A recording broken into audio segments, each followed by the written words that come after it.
بسم اللہ الرحمن الرحیم۔ حضرت عمر فاروق رضی اللہ تعالی عنہ کا عدل و انصاف رہتی دنیا تک یاد رکھا جائے گا۔ عدل فاروقی کا ایک عظیم واقعہ بیان ہوتا ہے۔ ایک دفعہ دو نوجوان سیدنا عمر فاروق رضی اللہ تعالی عنہ کی محفل میں داخل ہوتے ہی محفل میں بیٹھے ایک شخص کے سامنے جا کر کھڑے ہو گئے اور اس کی طرف انگلی کر کے کہنے لگے، یا امیر المومنین، یہ ہے وہ شخص۔ سیدنا عمر فاروق رضی اللہ تعالی عنہ نے ان سے پوچھا، کیا کیا ہے اس شخص نے؟ امیر المومنین، اس نے ہمارے باپ کو قتل کیا ہے۔ سیدنا عمر فاروق رضی اللہ تعالی عنہ نے حیرانگی سے پوچھا، کیا کہہ رہے ہو؟ کیا واقعی اس نے تمہارے باپ کو قتل کیا ہے؟ پھر سیدنا عمر فاروق رضی اللہ تعالی عنہ اس شخص سے مخاطب ہو کر پوچھنے لگے، کیا تو نے ان کے باپ کو قتل کیا ہے؟ وہ شخص بولا، ہاں امیر المومنین، مجھ سے ان کا باپ قتل ہو گیا ہے۔ آپ نے پوچھا، کس طرح قتل کیا ہے؟ کہنے لگا، یا امیر المومنین، ان کا باپ اپنے اونٹ سمیت میرے کھیت میں داخل ہو گیا تھا۔ میں نے منع کیا، باز نہیں آیا تو میں نے ایک پتھر دے مارا جو سیدھا اس کے سر میں لگا اور وہ موقع پر مر گیا۔ امیر المومنین کہنے لگے، پھر تو قصاص دینا پڑے گا اور اس کی سزا موت ہے۔ ناظرین، نہ فیصلہ لکھنے کی ضرورت اور فیصلہ بھی ایسا اٹل کہ جس پر کسی بحث و مباحثے کی بھی گنجائش نہیں۔ نہ ہی اس شخص سے اس کے کنبے کے بارے میں کوئی سوال کیا گیا، نہ ہی یہ پوچھا گیا کہ تعلق کس خاندان سے ہے، نہ ہی یہ پوچھنے کی ضرورت محسوس کی گئی کہ اس کا تعلق کسی معزز قبیلے سے تو نہیں، اور نہ ہی یہ پوچھا گیا کہ معاشرے میں کیا رتبہ یا مقام ہے۔ ان سب باتوں سے بھلا عمر فاروق رضی اللہ تعالی عنہ کو مطلب ہی کیا تھا؟ کیونکہ معاملہ اللہ کے دین کا ہو تو عمر پر کوئی اثر انداز نہیں ہو سکتا، اور نہ ہی کوئی اللہ کی شریعت کے نفاذ کے معاملے پر عمر کو روک سکتا ہے، حتیٰ کہ سامنے عمر کا اپنا ہی بیٹا کیوں نہ قاتل کی حیثیت سے آ کھڑا ہو، قصاص تو اس سے بھی لیا جائے گا۔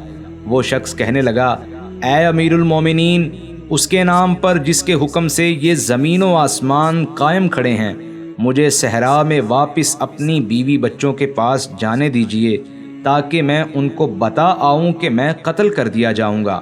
ان کا اللہ اور میرے سوا کوئی آسرا نہیں ہے۔ میں ان کو اطلاع کرنے کے بعد واپس آ جاؤں گا۔ سیدنا عمر فاروق رضی اللہ تعالی عنہ کہنے لگے، کوئی ہے جو تیری ضمانت دے گا کہ تو صحرا میں جا کر واپس بھی آ جائے گا؟ یہ سن کے مجمع پر ایک خاموشی چھا گئی، کیونکہ کوئی بھی تو ایسا نہیں تھا جو اس کا نام تک بھی جانتا ہو۔ اس کے قبیلے، خیمے یا گھر وغیرہ کے بارے میں جاننے کا معاملہ تو بعد کی بات ہے، پھر بھلا کون اس کی ضمانت دیتا؟ کیونکہ یہ روپے پیسے کا معاملہ نہیں تھا بلکہ قتل کا معاملہ تھا، اور اگر وہ نہ آتا تو ضمانت دینے والے کی گردن اڑا دی جاتی، اور کوئی ایسا بھی نہیں تھا جو اللہ کی شریعت کے نفاذ کے معاملے پر عمر سے اعتراض کرتا یا پھر اس شخص کی سفارش کے لیے کھڑا ہو جاتا، اور کوئی ہو بھی نہیں سکتا جو سفارشی بننے کی سوچ سکے۔ محفل میں موجود صحابہ کرام پر ایک خاموشی سی چھا گئی۔ اس صورتحال سے خود عمر فاروق رضی اللہ تعالی عنہ بھی متاثر ہوئے، کیونکہ اس شخص کی حالت نے سب کو ہی حیرت میں ڈال کر رکھ دیا تھا۔ ہر کوئی سوچ رہا تھا، کیا اس شخص کو واقعی قصاص کے طور پر قتل کر دیا جائے گا اور اس کے بچوں کو بھوکے مرنے کے لیے چھوڑ دیا جائے، یا پھر اس کو بغیر ضمانتی کے واپس جانے دیا جائے؟ واپس نہ آیا تو مقتول کا خون رائگا جائے گا۔ اس طرح کے سوالات مجلس میں اٹھ رہے تھے۔ اس صورتحال پر خود سیدنا عمر فاروق رضی اللہ تعالی عنہ سر جھکائے افسردہ بیٹھے تھے۔ سر اٹھا کر التجا بری نظروں سے نوجوانوں کی طرف دیکھنے لگے اور کہا، معاف کر دو اس شخص کو۔ نہیں امیر المومنین، جو ہمارے باپ کو قتل کرے اس کو چھوڑ دیں، یہ تو ہو ہی نہیں سکتا۔ نوجوان نے اپنا آخری فیصلہ بغیر کسی جھجک کے سنا دیا۔ عمر فاروق ایک بار پھر مجمع کی طرف دیکھ کر بلند آواز سے پوچھنے لگے، اے لوگو، ہے کوئی تم میں سے جو اس کی ضمانت دے؟ جناب ابو ذر غفاری رضی اللہ تعالی عنہ اپنے زہد و صدق سے بھرپور بڑھاپے کے ساتھ کھڑے ہو کر کہنے لگے، امیر المومنین، میں ضمانت دیتا ہوں اس شخص کی۔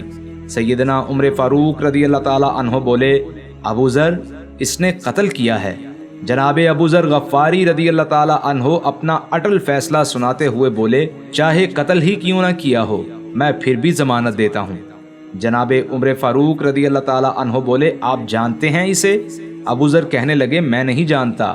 عمر فاروق رضی اللہ تعالی عنہ کہنے لگے، تو پھر کس طرح ضمانت دے رہے ہو؟ ابو ذر غفاری رضی اللہ تعالی عنہ بولے، میں نے اس کے چہرے پر مومنوں کی صفات دیکھی ہیں اور مجھے ایسا لگتا ہے یہ شخص جھوٹ نہیں بول رہا، انشاءاللہ یہ لوٹ کر واپس آ جائے گا۔ عمر فاروق رضی اللہ تعالی عنہ بولے، ابو ذر دیکھ لو، اگر یہ 3 دن میں لوٹ کر نہ آیا تو مجھے تمہاری جدائی کا صدمہ دیکھنا پڑے گا۔ ابو ذر کہنے لگے، امیر المومنین، پھر اللہ مالک ہے۔ ابو ذر نے اپنے فیصلے پر ڈٹے ہوئے جواب دیا۔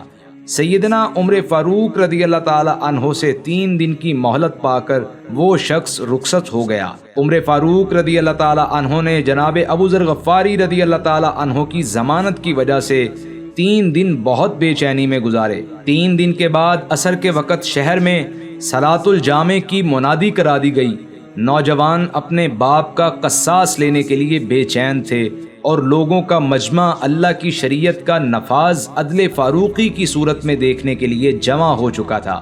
جناب ابو ذر غفاری رضی اللہ تعالی عنہ بھی تشریف لے آئے اور آ کر عمر فاروق رضی اللہ تعالی عنہ کے سامنے بیٹھ گئے۔ سیدنا عمر فاروق رضی اللہ تعالی عنہ نے ابو ذر سے سوال کیا، کدھر ہے وہ آدمی؟ جناب ابو ذر غفاری رضی اللہ تعالی عنہ نے مختصر جواب دیتے ہوئے کہا، یا امیر المومنین، مجھے کوئی پتہ نہیں ہے۔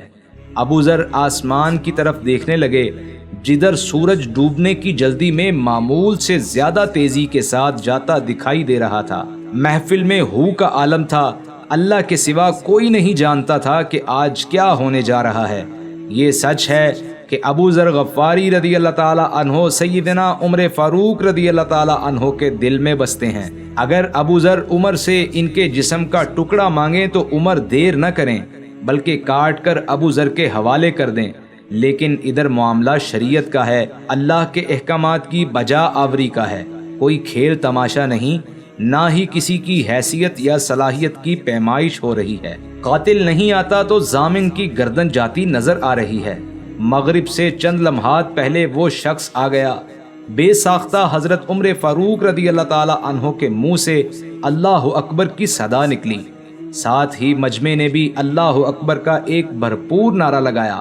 عمر فاروق رضی اللہ تعالی عنہ اس شخص سے مخاطب ہو کر کہنے لگے، اے شخص، اگر تو لوٹ کر نہ بھی آتا تو ہم نے تیرا کیا کر لینا تھا؟ نہ ہی تو کوئی تیرا گھر جانتا تھا اور نہ ہی کوئی تیرا پتہ جانتا تھا۔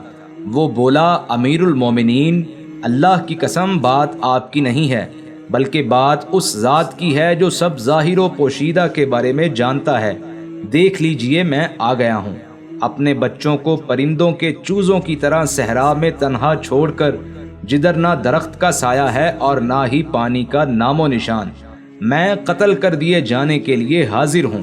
مجھے بس یہ ڈر تھا کہ کہیں کوئی یہ نہ کہہ دے کہ اب لوگوں میں سے وعدوں کا ایفا ہی اٹھ گیا ہے۔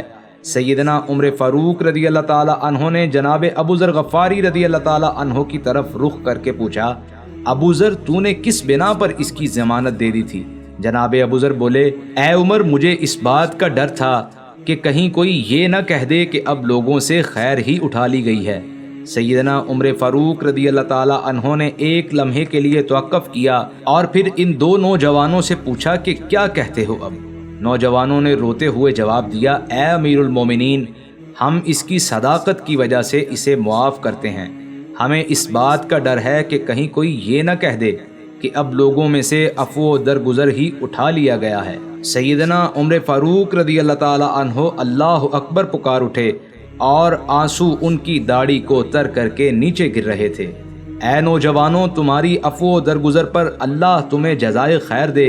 اے ابو ذر، اللہ تجھے اس شخص کی مصیبت میں مدد پر جزائے خیر دے، اور اے شخص، اللہ تجھے اس وفائے عہد و صداقت پر جزائے خیر دے، اور اے امیر المومنین، اللہ تجھے تیرے عدل و رحم دلی پر جزائے خیر دے۔ آخر میں اللہ پاک سے دعا ہے کہ اللہ پاک ہمیں بھی اپنی زندگیوں میں عدل و انصاف سے کام لینے کی توفیق عطا فرمائے۔ آمین ثم آمین۔